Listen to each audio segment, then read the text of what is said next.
saudara semuanya. Baik. Ya, PPT saya bisa buka ya. Ya, jadi pada khotbah sebelumnya kita sudah membahas tentang dasar-dasar yang mempersatukan kita sebagai orang-orang percaya ya. Kita membahas kembali di dalam Filipi pasal yang kedua sekarang ya. Jika sebelumnya kita sudah membahas dari Filipi pasal yang pertama ayat yang ke-27 sampai yang ke-30 tentang apa yang menjadi dasar mempersatukan kita sebagai orang-orang percaya, sebagai saudara-saudara seiman ya. Kita sudah belajar tentang yang mempersatukan kita adalah pertama adalah Injil yang benar ya kan? Kemudian yang kedua kita memiliki persatuan di dalam kita memiliki musuh yang sama. Kemudian kita memiliki penderitaan yang sama, memiliki karunia penderitaan, memiliki karunia kasih karunia dari Tuhan Yesus Kristus, karunia keselamatan yang sama ya. Nah pada siang hari ini kita akan membahas mengenai sikap atau pikiran Kristus ya, pikiran Kristus yang harus kita miliki supaya di dalam kita menjaga persatuan, di dalam kita menjaga keharmonisan ini. Pikiran inilah yang harus kita miliki sebagai jemaat Tuhan ya. Kita membaca dalam Filipi pasal yang kedua ayat 1 sampai yang ke-11. Filipi pasal yang kedua ayat 1 sampai yang ke-11.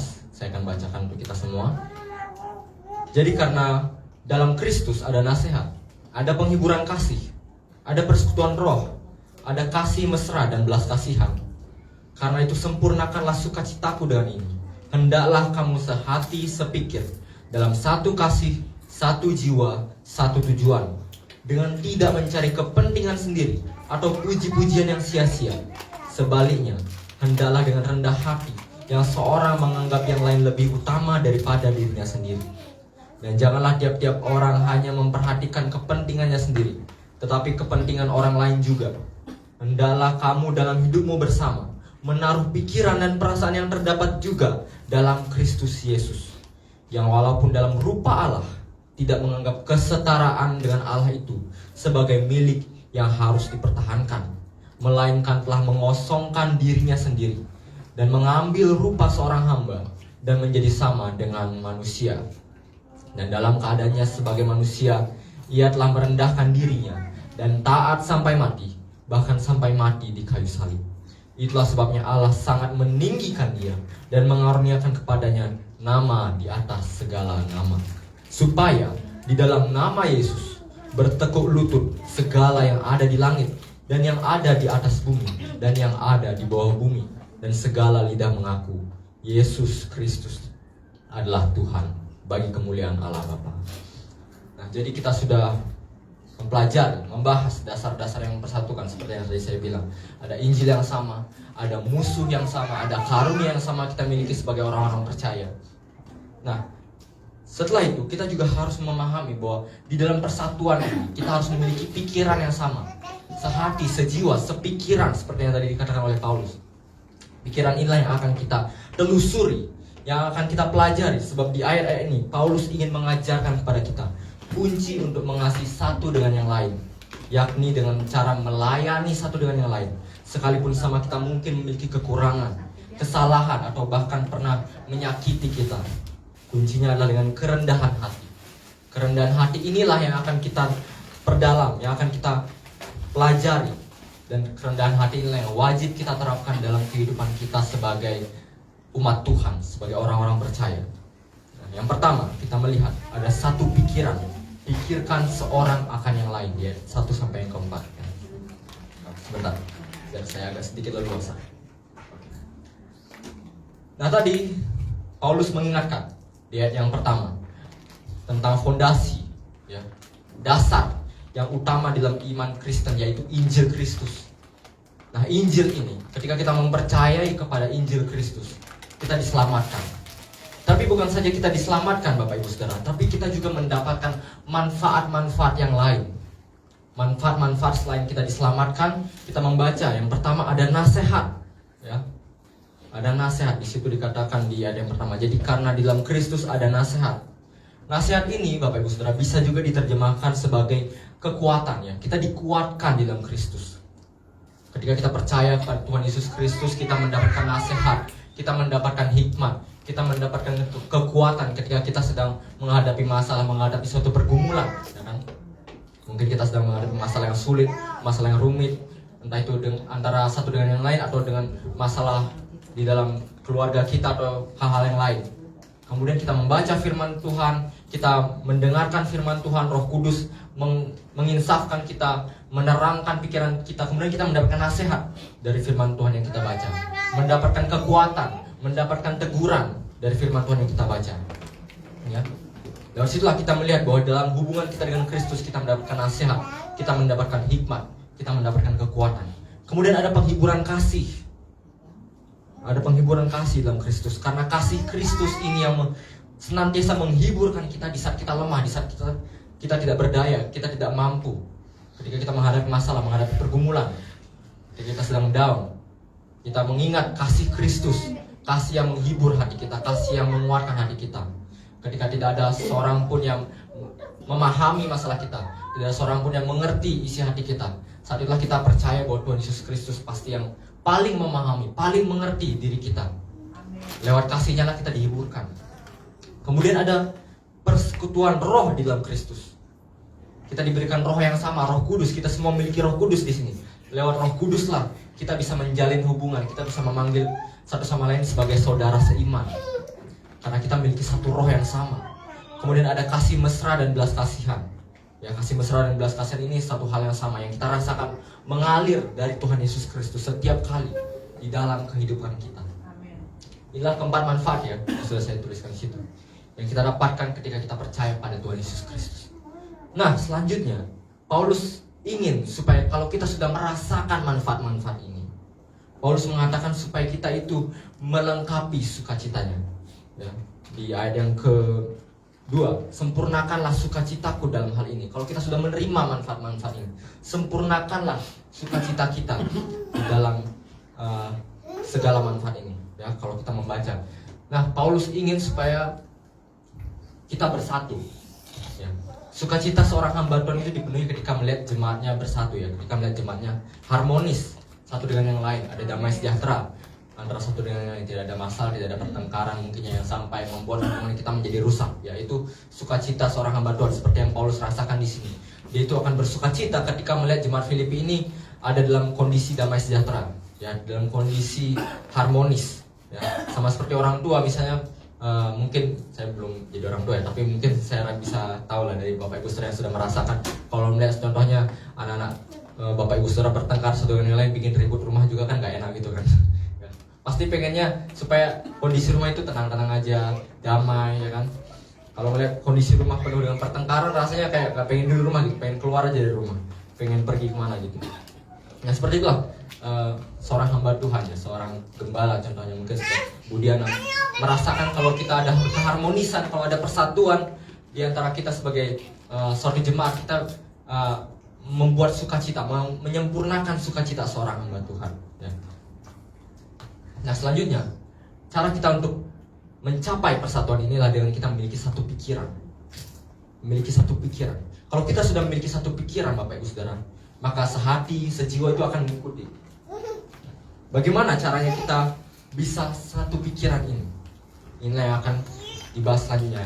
Ada dua kategori pikiran yang tidak boleh kita miliki. Ya, dua kategori berpikir egois yang tidak boleh kita miliki. Yang pertama adalah mencari kepentingan diri sendiri.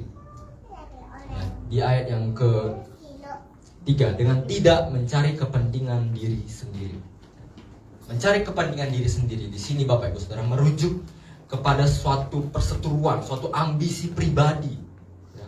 Orang yang mementingkan dirinya sendiri itu bukan saja memikirkan cara untuk menggapai sesuatu untuk dirinya sendiri, tapi dia juga akan memikirkan cara untuk menjatuhkan orang lain dalam prosesnya. Ya. Dia memikirkan cara bagaimana orang lain bisa jatuh dan dia menggantikan tempatnya. Ya, itu yang namanya ambisi, itu yang namanya mencari kepentingan diri sendiri. Ya. Dikatakan di Amsal 13 ayat 10 bahwa keangkuhan itu hanya menimbulkan pertengkaran ya. Egois, ingin menjadi yang terbesar, ingin menjadi yang nomor satu, melebihi yang lain ya. Ingin menjatuhkan yang lain, itu menimbulkan pertengkaran, menimbulkan kekacauan di antara satu dengan yang lain.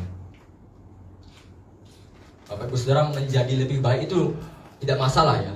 Bukan berarti kita tidak mengimprove diri kita, memberdayakan diri kita menjadi lebih baik, kita harus berusaha menjadi lebih baik lagi. Tapi yang salah adalah ketika kita berusaha menjadi lebih baik dengan cara mengorbankan orang lain, dengan cara menjatuhkan orang lain. Entah itu dalam pelayanan, entah itu dalam pekerjaan, entah itu dalam keluarga. Cara seperti itulah cara yang tidak halal, cara yang tidak sesuai dengan kebenaran firman Tuhan. Ya, cara seperti inilah yang tercermin di dalam para penginjil, yang kalau kita baca di Filipi 1 ayat 15, yang ketika melihat Paulus sudah dipenjara, mereka itu bersuka cita. Ya. Oh, sekarang saatnya saya yang menjadi penginjil terkenal. Sekarang saatnya menjadi hamba Tuhan terkenal. Sekarang saya yang menggantikan posisinya Paulus. Ya. Kalau kita dalam kehidupan, mungkin anak-anak muda dalam kehidupan sekolah, dalam kehidupan berkuliah, usahakan diri kalian bisa menjadi yang terbaik, itu harus. Tapi jangan sampai dengan cara-cara curang, cara-cara saya pengen tipu dia, saya pengen jatuhkan dia, jangan. Kalau kita melihat orang lain jatuh, kita jangan bersuka cita ya. Kalau kita melihat diri kita sudah bisa menjadi yang terbaik, kita juga jangan cepat bangga. Tapi ingatlah bahwa segala pencapaian kita, segala usaha kita, segala keberhasilan kita itu berasal dari Tuhan. Itu merupakan kasih karunia Tuhan. Ya. Kalau contohnya teman-teman di sini yang masih muda menjadi juara 1 contohnya, atau mungkin mendapatkan nilai yang terbaik, nilai yang tertinggi di sekolah, jangan kita cepat berbangga diri. Ingat bahwa usaha kita pun disertai Tuhan. Pencapaian kita pun disertai oleh Tuhan. Waktu kita melihat teman-teman kita yang contohnya rankingnya turun atau mungkin nilainya lebih rendah, jangan diejek juga. Tapi supaya kita bisa menguatkan dia atau mendorong dia menjadi lebih rajin lagi dalam belajar. Itu contoh dalam kehidupan sehari-hari ya. Kalau dalam pekerjaan mungkin ya kita harus bekerja lebih baik dari yang lain, tapi dengan cara supaya kita tidak menjatuhkan yang lain. Seperti itulah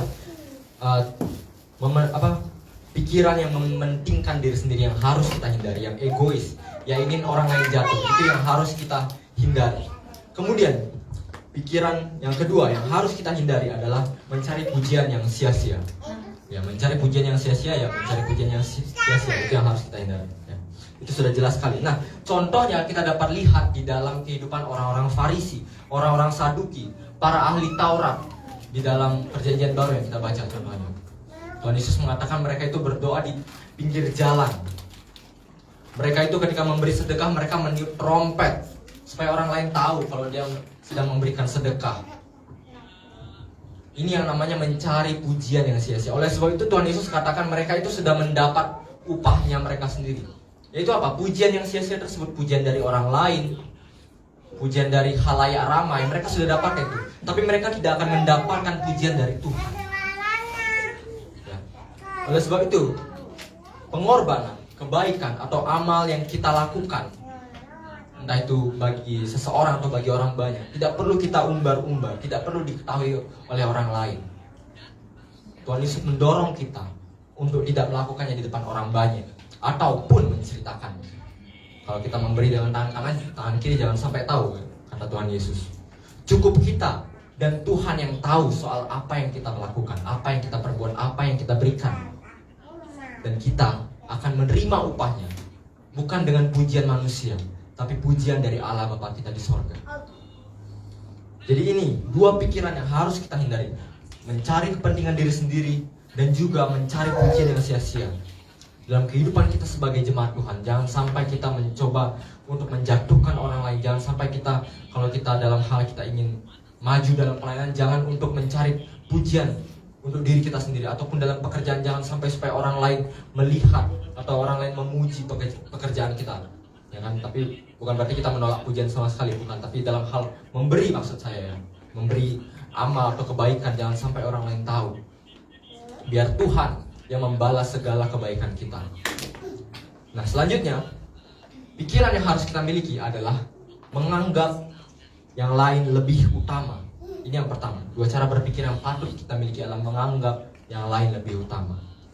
Menganggap yang lain lebih utama di sini bukan hanya berarti mengutamakan orang lain, tetapi juga menganggap orang lain itu lebih superior, lebih tinggi. Dalam hal apa? Dalam hal moral, dalam hal kebaikan. Kita harus memandang orang itu lebih baik, sehingga mereka itu tampak bernilai. Kita cenderung sebagai manusia, Bapak Ibu Saudara, melihat kesalahan orang lain itu kita besar-besarkan. Ya kan? Kita cenderung melihat kelemahan, kekurangan orang lain itu cepat sekali. Tetapi dalam hal kita mengingat kebaikan, kemurahan hati orang lain itu kita cepat lupa.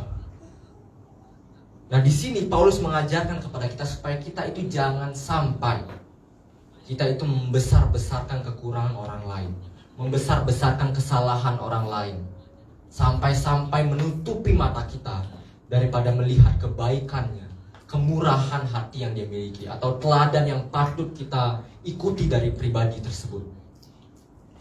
Kasih yang dijelaskan oleh Paulus dalam 1 Korintus 13 itu termasuk di dalamnya tidak menyimpan kesalahan orang lain, malahan menutupi segala kesalahan.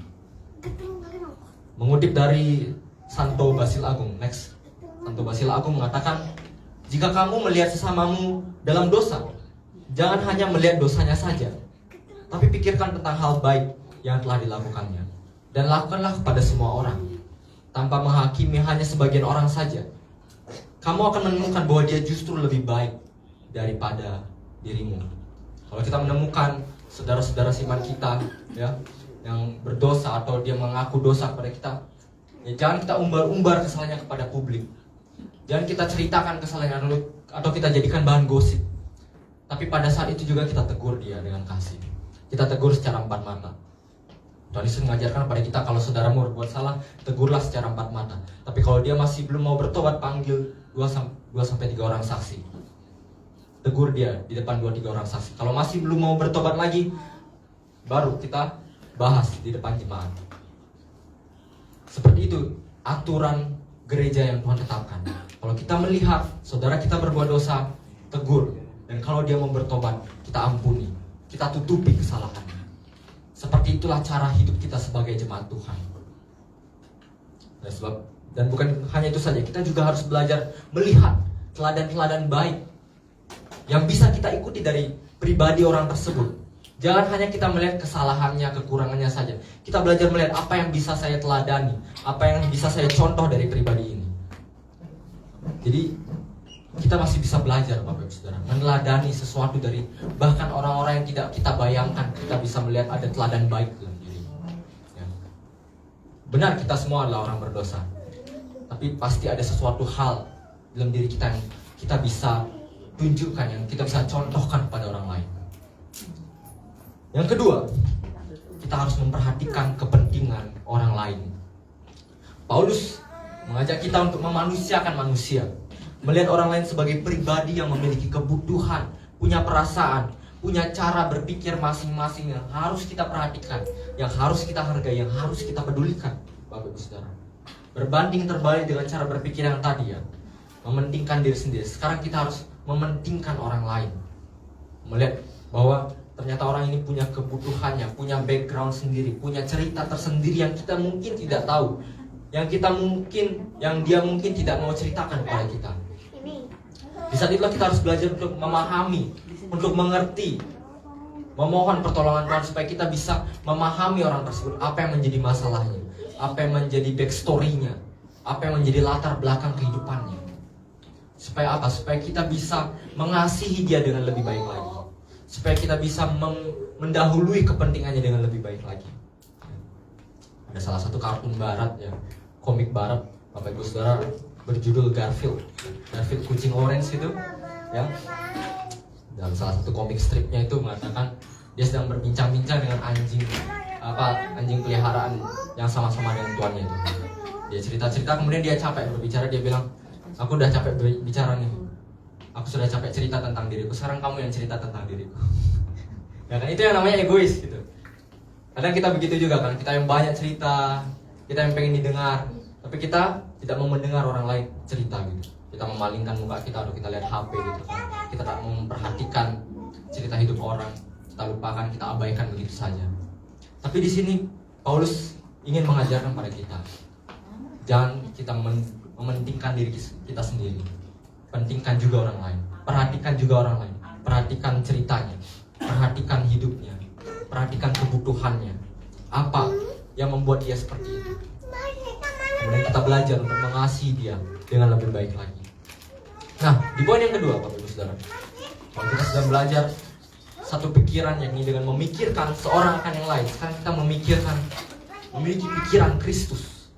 Kita mau melihat seperti apa Kristus mempraktekkan, menerapkan cara berpikir yang tadi kita sudah bahas itu dalam kehidupan. Ya.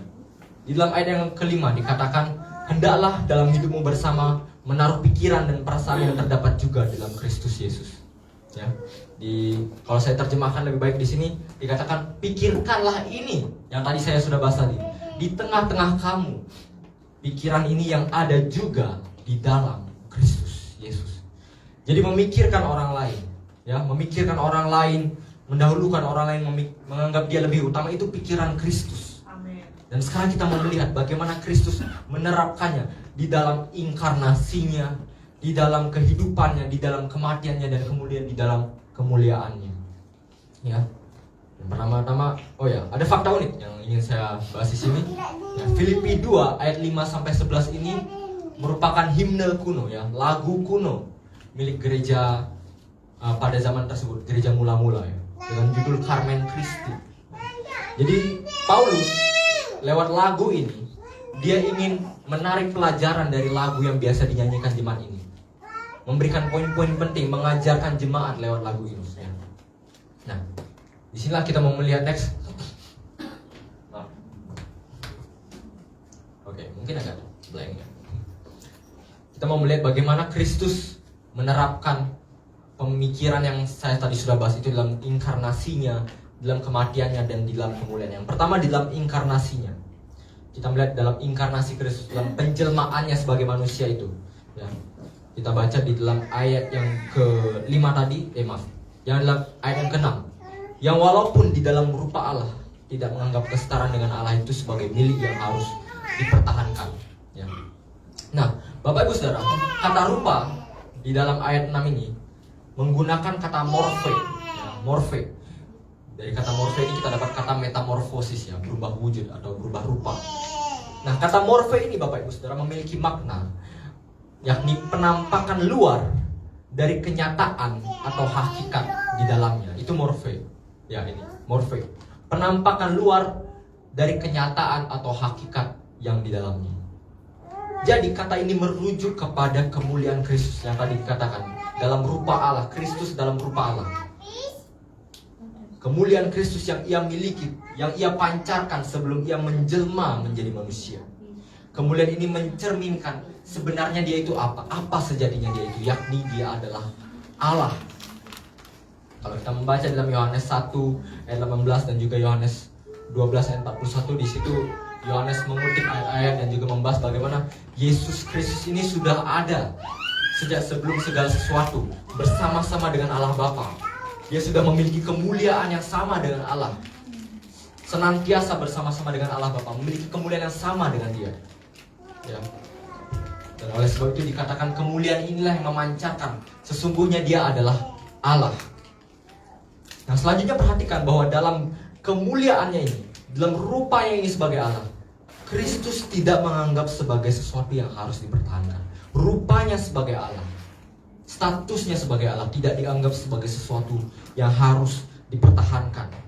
Bahkan dikatakan di dalam beberapa terjemahan dikatakan dia tidak menganggapnya sebagai barang curian. Ya, dia tidak menganggapnya sebagai barang curian yang seolah-olah harus dia jaga, yang harus dia pertahankan, sebab itu bukan miliknya sendiri, tetapi kealahan itu adalah miliknya sendiri. Namun apa yang dilakukan oleh Tuhan Yesus? Dia yang dikatakan dia telah mengosongkan dirinya dan mengambil rupa seorang hamba. Kata mengosongkan di sini Bapak Ibu Saudara memiliki arti menyingkirkan hak-hak serta unsur-unsur yang menunjukkan adanya sebuah jabatan. Contohnya seorang guru, ya. Contohnya seorang guru. Ketika dia sedang ada di sekolah, dia memakai baju yang formal, ya. Pakai baju yang formal, dipanggil Pak Guru atau Bu Guru, dipanggil Pak Guru atau Bu Guru oleh murid-muridnya. Kemudian ketika dia pulang, ganti baju, copot nemtek dan segala macam, keluar pergian di antara masyarakat. Kemudian ada salah satu muridnya contohnya melihat dia, Apakah langsung muridnya ini memanggilnya dengan nama atau masih panggilnya dengan Pak Guru? Tentu saja masih Pak Guru kan? Masih panggil Pak Guru dengan guru. Biarpun dia tidak pakai baju formal tadi, tidak memakai pakaian formal tadi, tidak pakai name tag, tetapi statusnya sebagai guru ini masih dipertahankan oleh murid-muridnya, masih dianggap sebagai murid-muridnya. Seperti itulah juga Kristus, Bapak Ibu Saudara. Sekalipun kemuliaannya ini dia tidak tampakkan, tidak tunjukkan, dia ambil rupa seorang hamba, tetapi statusnya ini tidak hilang. Dia tetaplah Allah. Dia tidak berhenti menjadi Allah ketika dia menjelma menjadi manusia. Itu yang harus kita pahami. Kristus itu menyembunyikan kemuliaannya, menyembunyikan rupanya sebagai Allah, dan mengambil rupa seorang hamba. Ada ya dari John Calvin ya, dikatakan dia mengesampingkan kemuliaannya dari pandangan manusia, bukan dengan cara menguranginya, tetapi dengan cara menyembunyikannya. Perhatikan juga rupa yang diambilnya. Rupanya adalah hamba. Kalau kata hamba ini masih sopan, masih lembut ya di telinga kita. Mungkin yang lebih kasar adalah budak. Budak itulah orang yang bekerja untuk orang lain. Bukan saja dia bekerja untuk orang lain, tetapi dia tidak memiliki hak-hak atas dirinya sendiri. Kalau tuannya tidak mengizinkan dia menikah, dia nggak bisa menikah, Bapak Ibu Saudara. Kalau tuannya tidak mengizinkan dia pergi, dia nggak bisa pergi, nggak bisa keluar rumah, nggak bisa keluar ladang. Seperti itulah budak. Jadi kita lihat tadi ya, Tuhan Yesus yang dalam rupa Allah berhak atas segala sesuatu, berhak atas alam semesta, berhak atas seluruh kehidupan kita. Dia sembunyikan kemuliaannya. Dia ambil rupa seorang hamba, rupa seorang budak yang tidak memiliki hak bahkan atas dirinya sendiri. Inilah yang kita pelajari dari kerendahan hati Tuhan Yesus. Selanjutnya kita lihat bukan saja di dalam inkarnasinya, tapi juga dalam kematiannya. Kematian Kristus menunjukkan kepada kita, bukan hanya Kristus mengambil rupa seorang hamba, bukan saja dia berlagak menjadi hamba, tapi dia benar-benar menjalankan perannya sebagai hamba. Dia benar-benar berperilaku seperti hamba. Dikatakan bahwa dia taat sampai mati, bahkan mati di atas kayu salib. Kita lihat di sini ya, wujud kerendahan hati Kristus. Kematiannya itu disamakan dengan ketaatannya, dan ketaatannya disamakan dengan kerendahan hatinya sebagai hamba, sebagai budak. Tuhan Yesus mengatakan bahwa seluruh kehidupannya inilah untuk melakukan kehendak Bapa. Salah satu dosen saya suka sekali. Setiap kali dia ngajar, pokoknya melakukan kehendak Bapa. Apapun, entah itu pelajarannya soal logika, entah itu soal entrepreneur, ujung-ujungnya pasti akan membahas melakukan kehendak Bapa. Kita sebagai orang Kristen melakukan kehendak Bapa. Begitu juga, terutama sekali dalam kehidupan Tuhan Yesus. Makanannya adalah melakukan kehendak Bapa. Kerendahan hatinya yang sejati itu tidak ditunjukkan dengan mengatakan bahwa dia bukan siapa-siapa, dia tidak memiliki apa-apa, tapi dia menunjukkannya dengan melayani satu dengan yang lain. Tuhan Yesus mengatakan anak manusia datang bukan untuk dilayani, tapi untuk melayani. Begitu juga kita sebagai orang-orang percaya, kita juga harus bersikap, berperilaku sama seperti Tuhan Yesus, melayani satu dengan yang lain, mengutamakan tadi, mementingkan satu dengan yang lain, lebih daripada diri kita sendiri. Kita dituntut mengikuti jejak Tuhan Yesus yang menanggalkan segala hak yang dia miliki, menganggap dia tidak memiliki hak sama sekali, supaya kita bisa melayani. Dan dalam pelayanan kita tersebut, kita bisa mentaati satu dengan yang lain. Mentaati Tuhan, mentaati Allah Bapa.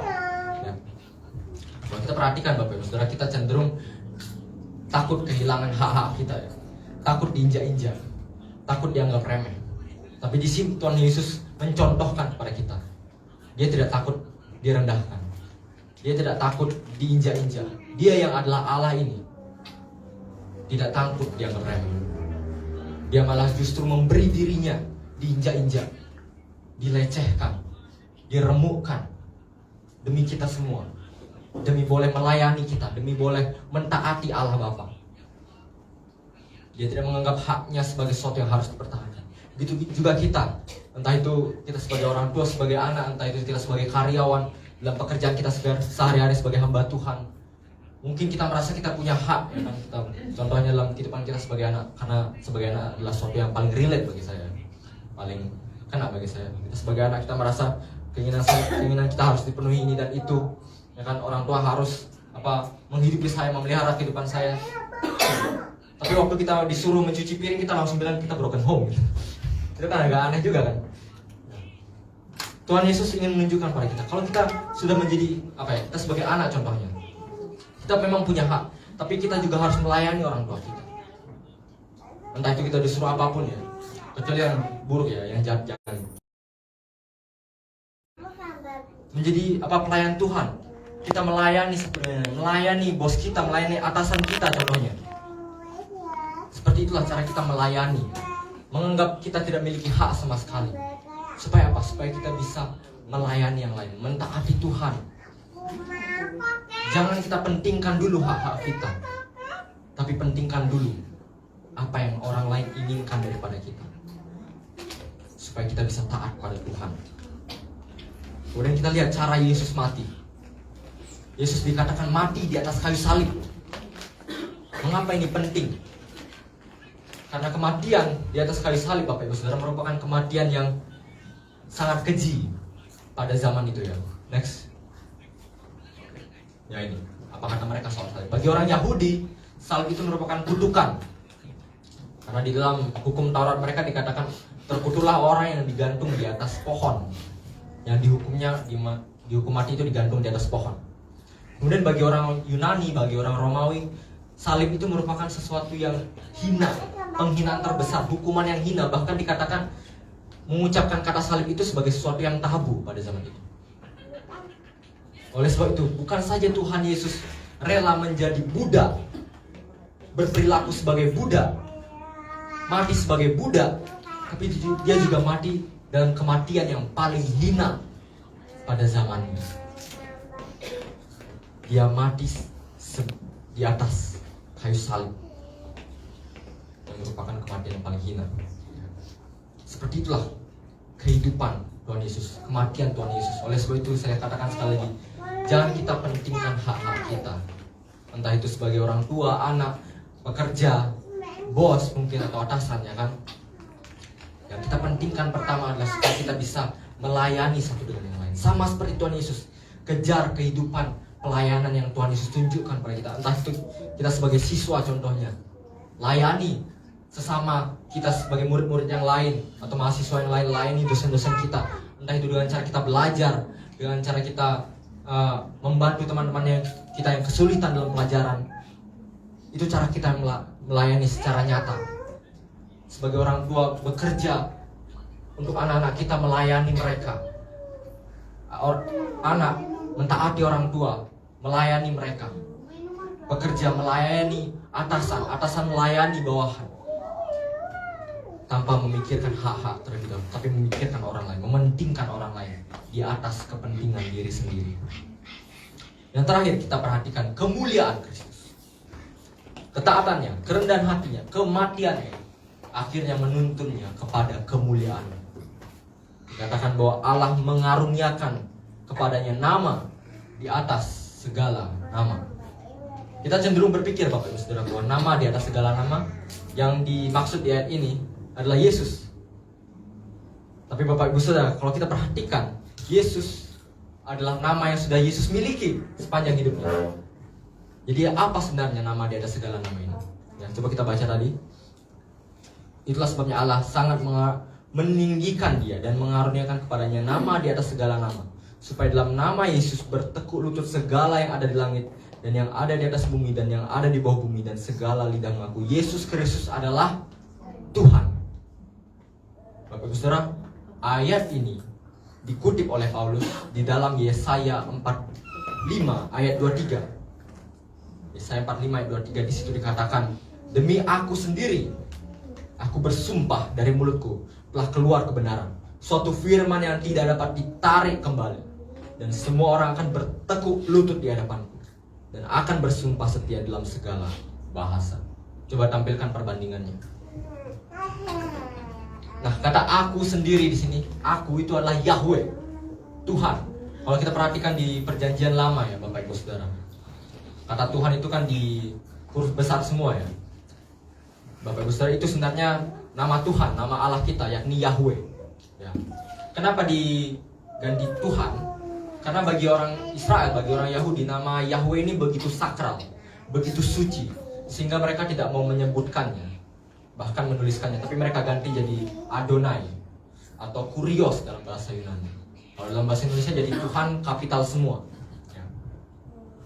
Jadi dikatakan Yahweh telah bersumpah, semua orang akan bertekuk lutut di hadapanku, bersumpah setia dalam segala bahasa. Kemudian Paulus mengutip ini, dia bilang, dalam nama Yesus bertekuk lutut segala yang ada, segala lidah mengaku Yesus Kristus adalah Yahweh. Jadi nama yang dimaksud, nama dia ada segala nama, ini adalah Yahweh yang dimaksud oleh Paulus. Nama sakral tadi yang tadi saya sebutkan, nama suci tadi yang tidak mau disebutkan tadi. Paulus sedang mengatakan Yesus ini yang datang sebagai manusia, yang kita lihat dalam rupa seorang hamba, yang hina, yang mati di atas kayu salib ini, sebenarnya adalah Yahweh, Allah Israel. Dikatakan Allah Bapa meninggikan dia. Bukan berarti Yesus itu tadinya manusia kemudian jadi Tuhan. Tadinya dia bukan Tuhan jadi Tuhan ya. Bukan itu maksudnya. Tapi di sini Allah Bapa meninggikan dia dalam maksud apa? Allah Bapa meninggikan dia sedang menunjukkan kepada kita manusia. Ini loh, manusia yang tadi kamu lihat ini, manusia Yesus Kristus ini, yang lahir dari perawan Maria, yang mati di atas kayu salib ini, aku tinggikan supaya kamu lihat sebenarnya statusnya dia adalah Allah, statusnya dia adalah Yahweh, setara dengan Allah Bapa. Oleh sebab itu, ketika Yesus disembah, Allah Bapa juga ikut dimuliakan. Ya, dikatakan di ayat yang ke-11, Yesus Kristus adalah Tuhan bagi kemuliaan Allah Bapa. Ketika kita menyembah Yesus, memuliakan dia, Allah Bapa juga ikut dimuliakan. Allah Bapa juga ikut disembah, dimuliakan bersama-sama dengan dia. Jadi dari sini kita lihat, dari kemuliaan Tuhan Yesus ini, kita dapat belajar bahwa kerendahan hati kita, ketaatan kita, pelayanan kita antar satu dengan yang lain, yang tadi saya sudah jelaskan, membawa kemuliaan bagi Allah. Amin. Ketaatan kita pada orang tua, ketaatan kita pada atasan kita, pelayanan kita pada anak-anak kita, pelayanan kita kepada satu dengan yang lain, kita kerjakan dengan sepenuh hati, dengan kerendahan hati. Supaya apa? Supaya membawa kemuliaan bagi Tuhan. Apapun pekerjaan kita Bapak Ibu Saudara, membawa kemuliaan Tuhan itu nggak harus seperti saya sekarang ya, berkhotbah, atau seperti Bu Diana mengajar ya kan, atau seperti pemain musik di sini. Kita bekerja secara sekuler itu pun membawa kemuliaan Tuhan. Kalau kita kerjakan dengan sungguh-sungguh, kita kerjakan untuk Tuhan. Jangan lelah bekerja di ladang Tuhan. Ladang Tuhan bukan cuma di gereja Bapak Ibu Saudara, di luar sana itu ladangnya Tuhan. Oleh sebab itu jangan kita kecil hati, kita belum bisa pelayanan, kita belum bisa melakukan apa-apa untuk gereja, kita belum bisa melakukan apa-apa untuk Tuhan. Jangan kecil hati Bapak Ibu Saudara. Apa yang kita punya sekarang, apa yang kita bisa kerjakan sekarang, pekerjaan apa yang Bapak Ibu Saudara punyai, kerjakan dengan sepenuh hati, dengan kerendahan hati, dengan rasa ingin melayani. Sebab pekerjaan Bapak Ibu Saudara, sesekuler apapun, membawa kemuliaan bagi Tuhan. Oleh sebab itu, biarlah kita belajar lewat kerendahan hati Tuhan Yesus untuk melayani Tuhan, melayani sesama kita, supaya Allah Bapa kita dimuliakan. Kesimpulan, untuk mengasihi serta melayani sesama dengan tulus, kita dituntut untuk tidak memikirkan ambisi atau diri kita sendiri, melainkan memperhatikan kepentingan orang lain, serta berusaha melihat teladan-teladan baik di dalam hidup mereka ketimbang kesalahan mereka. Yesus menjadi contoh yang paling nyata di mana pribadi tertinggi di alam semesta mau turun untuk melayani semua orang dan akhirnya membawa kemuliaan bagi Allah. Saya harap kita semua mampu dikuatkan oleh Roh Kudus untuk bisa menerapkan kebenaran ini dalam kehidupan kita sehari-hari, supaya kita boleh lewat pertolongan Allah melayani satu dengan yang lain dalam ketaatan kita kepada Tuhan. Mari kita berdoa.